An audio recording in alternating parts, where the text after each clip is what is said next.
Welcome to the vocational edition of MassapequaNews.com. I'm Christine Sommer and this is Renee Alfieri. Welcome. Thank you.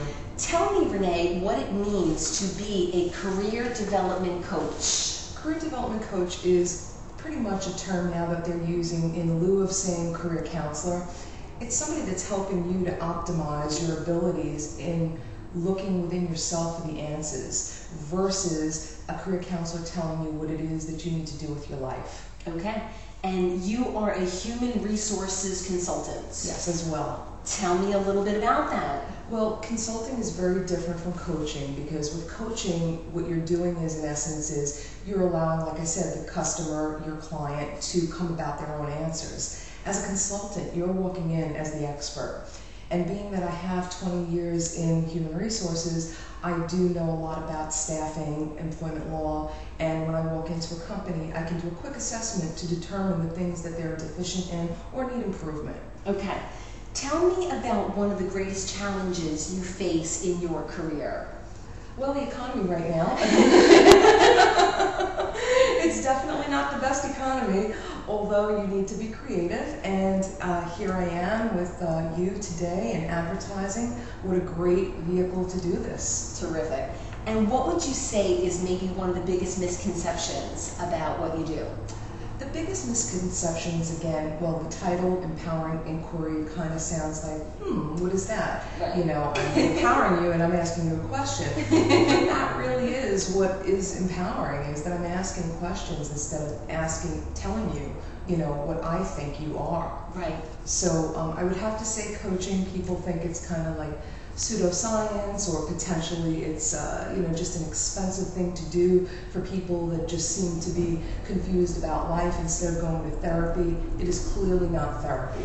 I know business owners right here in the greater Massapequas that look to career coaches to help them shape who they are personally and professionally. That's correct. That is exactly what they do. Why is this your chosen career? It's a passion. It's something that is intrinsic within me. It defines me. It's who I am. I'm a person who feels blessed. I was able to find things on my own, being very resourceful, and being proactive and having that inertia that was always going on inside, telling me what I needed to do. Right. So when you feel that you have that natural ability and gift, you want to share it and leverage it, because our future are the youth of today and the people that are out there trying to do it on their own. Yes, and need some guidance, Clearly. at least a mentor. That's right. Tell me a little bit about your background as far as your family goes. My family is a typical Italian family. We grew up in Queens, New York, and you know, moving out to Long Island was the American dream for us. So as if you lived in Brooklyn, you moved to Staten Island in New Jersey, we moved out in this direction. And you know, back in the 80s, I used to come out to Long Island to go dancing at places in the area, and I used to always hear about certain areas that were just so charming, and Massapequa was one of them. Definitely. So I made a special note that one day I would get out here and potentially move out here, and here I am. Well, welcome. Yeah, thank you. Tell me a little bit about your educational background. My background is one that's always growing and it's always changing because of the fact that I'm a person who's very curious. I like to learn new things, and I like to be able to share them and shape that in my business. So my background is I have a master's degree from NYU, and I also have a bachelor's from Acacia University, both in Manhattan. Back when I was living in Queens, I was always the commuter student, you know, working full-time in Wall Street. And you know, after work, going right to school and coming home around 11, and then getting up in the morning again at like 5:36 and starting the whole day. So I had done that for, I would say, at least 17, 18 years at night while I was working, and it was a great experience. I have nothing to say but that it was something that helped me, again, shape who I am. You are what Gary from Ambassador's father would call an SFL, a student for life. Totally. Okay, good to know. Yeah. Would you say that there was an early experience in the workforce that helped to shape who you are today more than any other job? That's a great question, because yeah, that kind of thing does happen a lot, and I'd have to say it was very early in my career. It was literally the first few months that I was working at a company down in Wall Street. I was working in the cashiering department, which is not what you would imagine with a cash register. Right. It was in the brokerage part, the clearinghouse of the company. And I just remember how chaotic everything was, and people were running around, and people are screaming at each other, and there's just chaos. And I'm sitting there taking things in, you know, trying to understand what I'm doing, because I'm only fresh out of high school at this point.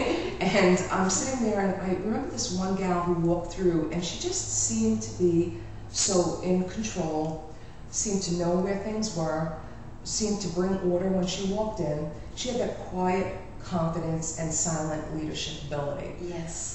I was naturally attracted to her, and through that attraction I started to talk to her about what it was that she did in terms of working with the employees, because I knew that she wasn't part of what I was, right. Yet she was different, and she was interacting with employees at a very employee-friendly way. So I had gotten to know her, and through knowing her, she explained to me what human resources is, and what she was looking to do with the company. And I started to mentor with her, as a friend. Yes. And through that mentorship, I started to ask her plenty of questions about her education and the types of societies she belongs to, and I started to emulate things that she was doing. It's so funny you should say that, because my next question is advice you would offer youth that maybe was inspired by your words or was interested in the type of career that you have. And I'm guessing you would say something along the lines of, find a mentor. Absolutely. It's key, it's critical. It's the people that are walking the talk already, they're the living ambassadors of the profession. Yes. They are the people that are going to tell you the real life things that are going on out there, and really how to prevent certain things that, when you're fresh and starting, that you can possibly steer clear of. Yes. Like, for example, with human resources, there's so many different aspects. You could be in staffing, you could be in employee relations, which is the coaching, counseling thing, or you could be in compensation. Right. And if you're not a person who's numerically inclined, yes. you would find that to be miserable. Like me. There you go. Not numerically inclined. Yeah, that's right. Same here. Okay. Renee, more than anything else, what is it that you would like people to know about you? To know about me is that I'm a person who clearly is passionate about what I do. I've said that before, and I truly believe that. I will do whatever it takes to help somebody to get to the point that they feel that they've reached that moment of aha. I won't take that on for them. It's their journey. Yes. Yet I'll be there to help them experience that. To walk the walk with them. That's right. Okay, thank you so much, Renee. Thank you. Find Renee on the MassapequaNews.com Business Solutions page.